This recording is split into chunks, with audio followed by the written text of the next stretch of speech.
I've been learning to cook as of late. When I lived in my parents' house, for a variety of reasons, I did cook sometimes, but always wanted to go further, whether it be ingredients, drunk parents, or the mold. I was not able to go that distance until I moved into this new apartment. Finally, I could make macaroni and cheese with real macaroni and cheese. And when I couldn't experiment, I would watch cooking shows on YouTube. Sort of. I'll be honest, binging with Babish was always like the top gear of cooking shows. I wasn't going to try to make this stuff, and that goes for a lot of these cooking channels that make weird things. I watched Ordinary Sausage. Sure, my mom taught me the basics and how to make deviled eggs, but I learned about what kimchi was and how to make corn cabbage through Ordinary Sausage. I learned how to make a waffle. I got recommendations for You Suck at Cooking for years, but only after watching Ordinary Sausage did I finally bite. I worried this channel was just some brash cooking tutorial in the vein of Rick Bitch, and for the first episode, it is that. It's a bit funny too, and every episode after, miracles. The first episode I watched of the show was Cold Brew Coffee, which I thought was a stupid idea, as did the guy who made it, because it's one big joke. A hand grinder from either, say, like the 60s or the 20s. I already did that earlier. It didn't take me more than 6 hours. Where Ordinary Sausage is cooking done as raw as possible, and How to Basic sucks, Wysack is a satire of cooking shows. Even better, they actually provide instructions. I used the banana bread recipe, and though it turned out flat because the pan was too big, it was scrumptious. I used their creamy mac and cheese recipe to make a Mornay sauce. I used the cold brew recipe, which is basically coffee grounds, water, jar, and shake whenever you want to. I put basil in my eggs because of him. Mug Brownies was the first episode I watched where I got the basic skeleton of the show. It's mostly a normal cooking show, but almost every episode has some kind of gimmick. Even the April Fool's episodes. The title isn't even a straight statement or assumption, it's just an insult. You suck at cooking. You take that back! Both deluxe cheese and crackers, along with easy lentils, just takes the basic intro and drags them out. I'm not going to. This stuff right here, on account of the fact that I don't really want to make you look bad in front of your friends, and The latter turns into its own song. things that have been mentioned, you should probably stop and take stock. Then go into the cupboard and get yourself a pot. Then throw it in with oil, take some garlic and press. Then grab your favorite implement and wing jiggle it. Speaking of which, music plays a weirdly vital role in the show. 3 episodes are basically full-on musicals. There's just a chorus in Date Meal. And now... It's time to check the tomato. Yep, tomatoes look fine. The show just stretches the basic premise as far as it can go.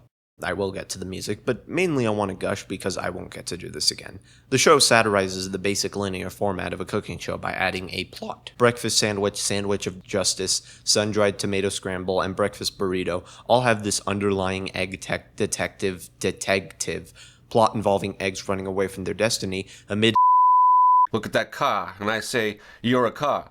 Oh. It's a joke. Unless you watch grilled cheese, tortilla pizza, gingerbread cookies, and a couple other episodes, candied walnuts won't make any sense. Also, I'll just be calling the guy of the channel Wysack because even though his name is probably something Canadian, that's his character's name. So, your mom. Mission Control, we have a major problem. I just realized I left the cookies in the onion. Copy that, Wysack. What the are you talking about? I love episodes like Transcendental Granola, Naturopathic Quesadillas, and Overnight Oats because he plays this hippie character clearly based off some people or community he knew in real life. Not only because the references are very specific, but also because the rambles are just so funny. You're aiming to really stimulate those flavor meridians and get those layers flowing with as much chi as possible, and then smash it against the wall. He jumps between being very smug and smarmy and lemonade and kale chips, to being beat down in Valentine brownies and date meal, to sometimes being drunk in pizza pockets and jalapeno poppers. Now it's just more of a pizza burrito. It's wronger on more levels, which will increase the enjoyment. Shout out to former Catholics. And most recently in pesto eggs. In fact, my favorite bits are the ones where you can tell Wysack is just breaking character. These are extremely rare, but the first time is obvious in Baked Yams with Dill, where he just makes a mess. The second is in You Suck at Christmas, which is a hysterical episode, along with Christmas Crack 2. And spell out a word. Okay, I was gonna try to spell meatloaf, but honestly that feels a little ambitious for where I'm at right now. Inside jokes in episodes like Foraging are brought back in New Year's Eve Cocktail. That the mom's not around when you're doing this. The entirety of the Kitchen Hack saga is just beyond absurd. The readout and toasted walnut potato salad. To make this potato salad, you'll need Despite never breaking out into full song, I do think the corn salad bit is just hilarious, mainly because of how much he clashes with the ad-libs. It's just funny. You can eat it from a sharp can. Okay, don't do that. That's dangerous. You could cut yourself. You're a big baby. I'm not a baby. It's just a safety thing. I like how he constantly changed accents in chicken tikka masala when making fun of the English, including mid-sentence.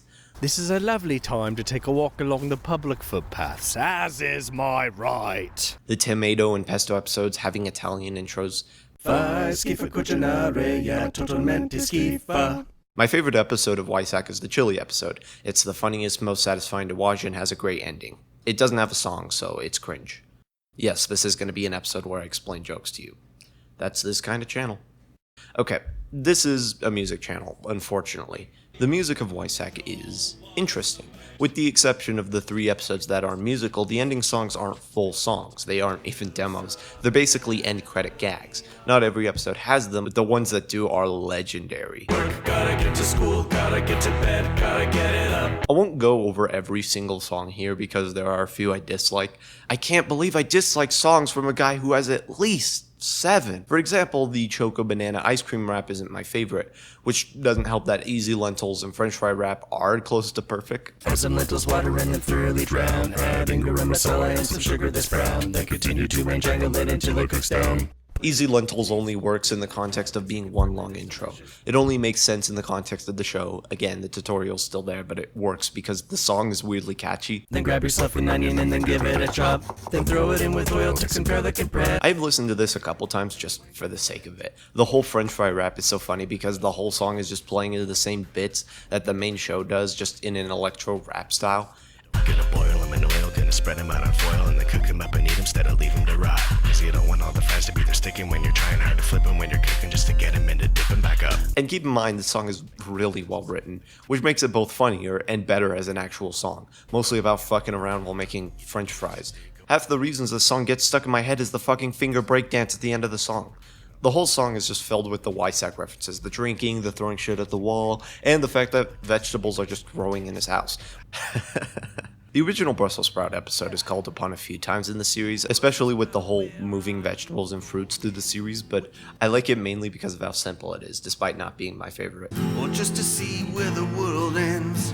Don't even get dressed when you go out, cause you ain't got no doubt. Brussels sprout. Juicy Chicken ends with a pretty simple acoustic cut that's catchy with the simple imagery of a ladybug. A lot of episodes focus on ladybugs for some reason. It's also a nice love song, which I like a lot. And wishing that you were here. We could sit around and maybe share a beer. I'd play with your hair, then stare into your ears. Salmon and Fire Roasted Pierogi are both weirdly beautiful episodes. The former is just a simple episode with a bunch of funny bits before derailing into a eulogy for the fish he ate with a bottle in the ocean sent away. Guess you shouldn't have fallen for that lure. The lesson of life is that you live and learn, except when you die and then it's all over. You're never coming back, and we're all gonna die. These bits being brought back into the Yam episode is hilarious, by the way. This is the tail region. It flaps that to swim. The outside basically looks like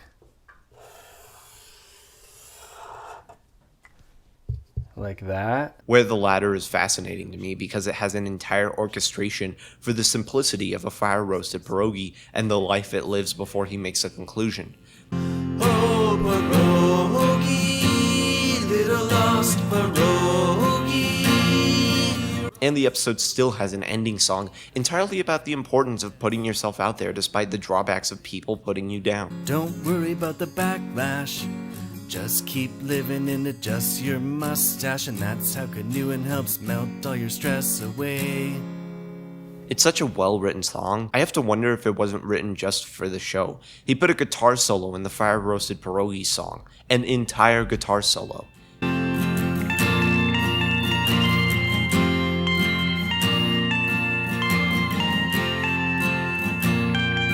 And then an entire other song about sailing. I'm sure that Wysack is part of an actual band or is an actual songwriter.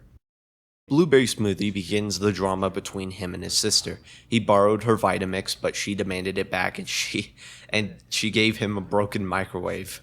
Guys, this is very serious. He sings an entire song at the end about the joys he had with the blender. The singing is oddly beautiful too. You really calm my nervous tics, and in my shins you never kicked. The songs that are written well are written really, really well. There's an entire subcategory of rock songs entirely about food. Potato Salad I only like because I like the episode, as goes for Energy Ball. Both are very simple and sparse with not much to discuss, and they just have like really funny moments in them. As creatures from the sea are gross to eat, yeah. Balls of energy are a big responsibility. When you eat one, there's a faint possibility that you'll blow up. So tread carefully. He mostly uses the same riffs for these, which are a pretty popular chord progression. I think Lemonade is my favorite simply because he sings his rock scream with the chick squeal. Open mouth, oh God, yeah, lemonade! Popsicle also has a similarly cute set of visuals to go with the musical. The rhymes are really good. The stop before the kitten attacks the tail is both well-timed and funny. Oh my God, I rode a flippin' bug. I'm sure Wysack lives on a farm because of his access to infinite animals, as do many, but I don't know, maybe he just knows. I don't know, all Canadians seem to know each other, allegedly, or something. Still waiting on the llama episode. Tomato sauce works so well because the verses start out fast and the energy of the song just keeps up the entire time. This is the greatest thing I ate today, and so I say, yo, tomato, do not let anyone tell you how fast to go. Gotta get to work, gotta get to school, gotta get to bed, gotta get it up. I'm not entirely sure why it's so compelling, probably because it entirely surrounds a tomato. The power is also shared in the salsa song, which is funny because the writing is hilarious. Stores closed, where will you go? Where will you go when the stores are all closed? Hey! It's basically a narration and nothing else, but it has the hard beat and claps with simple riffs for cheering. It's funny. You suck at cooking, oh my God, you suck. I like the song in Pea Salad because of the start and breakdown before the chorus. I'm the kind of guy who likes a pea salad every once in a while. I'm not gonna eat it every day of the week, but you can bet your ass that it'll disappear if it's in front of me. Please wanna live in a world where they grow on trees, yeah. And it's just a song about how much he likes peas. Most songs tend to eventually evolve into the title's theme, which I really like. Get out of my head already. You suck at cooking, oh my God, you suck. They're all seamless at this, and it makes for a good close. My favorite of the rock songs is the Zucchini song, because it's basically a diss track. Cooked zucchini is gross, it's the vegetable I hate the most. For the most part, it works because of the censored swears having auto-tune. Except for eggplant, eggplant. The lyrics being goofy, but mainly the guitar solo. Both the cucumber and peanut butter soup and the zucchini in this one share the ability to be played. There's a right way to make soup and there's a wrong way too. He says that zucchinis are hard to tune and sound bad, and But don't bother making a zucchini guitar because they never stay in tune. what do you know, in the solo,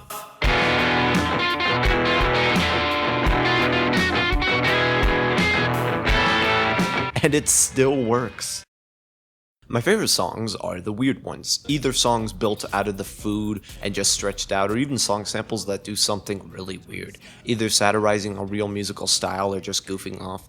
Honey Roasted Carrots has this funk guitar playing over a dog running through the snow, on top of the weirdest chorus of them all. Carrots are yummy inside your digestive system. He cuts off a perfectly good rhyme, such as he does with his slam poetry, and just cuts it off for no reason. It doesn't even sound worse because it plays into the humor.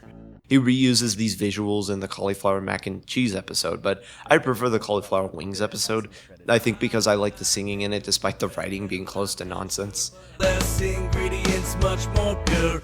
Entirely in the indecision of the narrator, but I do love that ending note. Or maybe I do, I'm not sure. The weirdest moment ever on the show, and if you know where this show goes, that says a lot, is by far the ice cream bars opera. What do I mean? As he gloops chocolate gunk down onto the chocolate bar,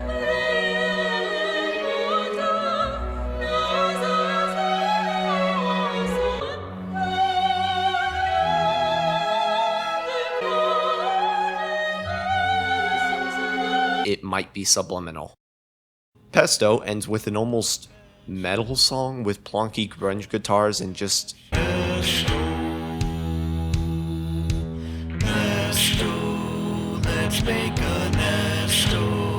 exists. I still get this song stuck in my head and I don't even like it. The Fudgesicle song shares a similarly low tone and simple instrumental, and while it isn't special, I just love how it devolved into a guide about Don't get bread to the birds. They don't even know how to make a sandwich, so the ending of Overnight Oats. For as dramatic as it ends, then cuts to a wildly luscious folky song because oats rhymes with goats. overnight oats. Bring them along in your coat when you're out riding goats. The entire mac and cheese episode is a fever dream, intentionally, and ends with this simple tropical melody entirely about the same thing I've described. Indecisive lyrics about making mac and cheese the lazy way. I try to eat healthy all the time, okay, I don't really try. Think about a salad, quickly change my mind. Grab the pot and adding water, and I watch you getting softer. Get the cheese into the steam, and then it's getting hot and creamy. I'm home. With catchy rhymes and shakers adding a sense of simplicity and immaturity. I don't like the creamier version, but I do get it. The puppy in mac and cheese is grown and running about with a professional adult song about making mac and cheese the right way, as the dog runs around, the lyrics bellow. We're all grown up now. We're all grown up now. These callbacks are the best part of the show. In the Strawberry Daiquiri episode, he has to steal a lime baby from the lime mom. Lore. We're also going to use wild limes, which have the best flavor of all of the limes. You want to find a good lime nest and And the ending song is a deep electro song entirely about running from the lime mom, with the best visuals of any song. Oh no, what have you done? You tried to steal the lime babies, now you better run. The lime mom's pissed and she's coming fast. You better drop her babies and step on the gas. Banana Bread ends with a plonky and thick song to match the cat.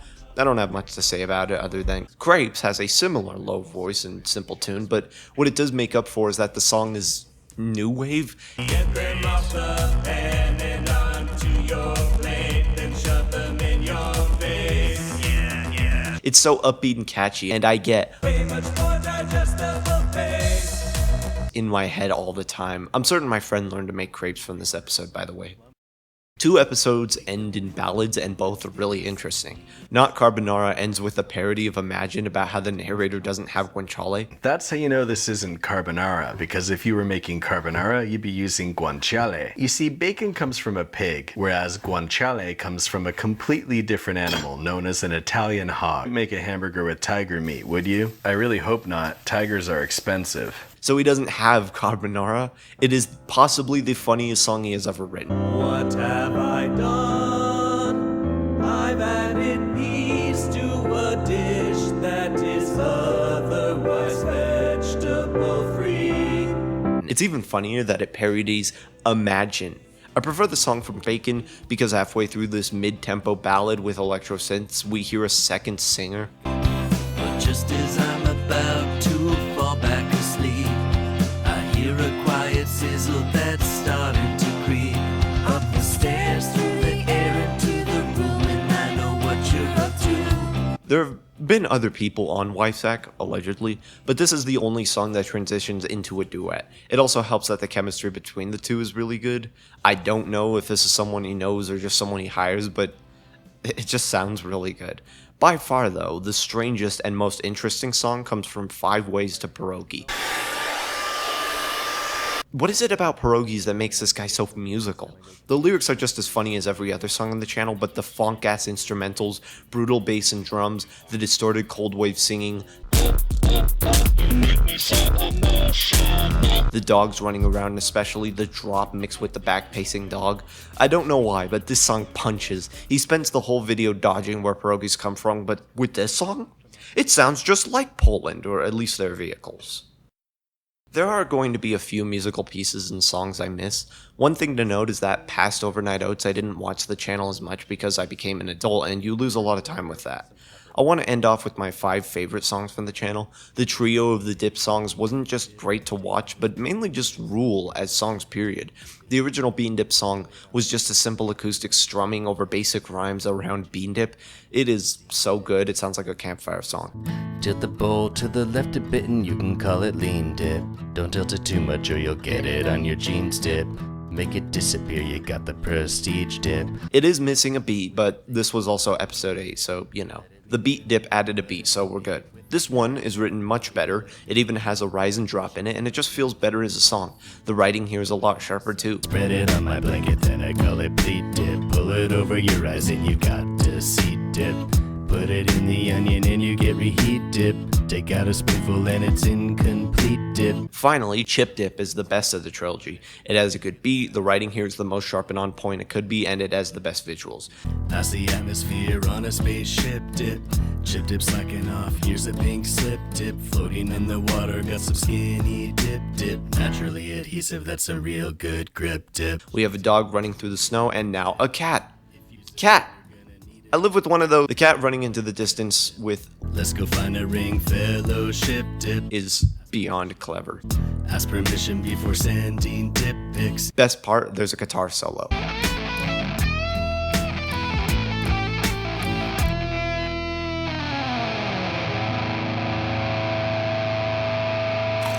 The writing here is the most cheeky here, it just works so well. My favorite are the corn songs, or song. The second song is good, don't get me wrong, but I always slightly prefer the first version, since the second one is the same, just mixed a bit cleaner, but the first one has the intro. The sun comes up and the sun goes down. Nothing ever changes this close to the ground. At the same time, the two songs are clearly back to back. The first song starts with the corn in a row, bored and dreaming of the future, dreaming to be a fighter jet with visuals of it sailing through the waters, on top of them shooting the fucking cob out of a cannon, which is really funny. Cause she wants to be a fighter jet on a mission of reconnaissance. Mach 5, gathering intelligence. Where the second video has a riding on a speeding car and dreaming of ending up in outer space, and dead serious here, No fear, breaking through the atmosphere, greeting all the aliens and telling them we're here. is genuinely the coolest line about aliens in any song ever, and it's about corn. The writing in part 1 is a bunch of airtime language through it to match with the aspirations, while the second one is more aeronautic language. Don't correct me, I'm right. The visuals in the first are framed horizontally, while the second is faster and focused upward. The first song sees the dirt vanish, while the second one is more about fear leaving the mind.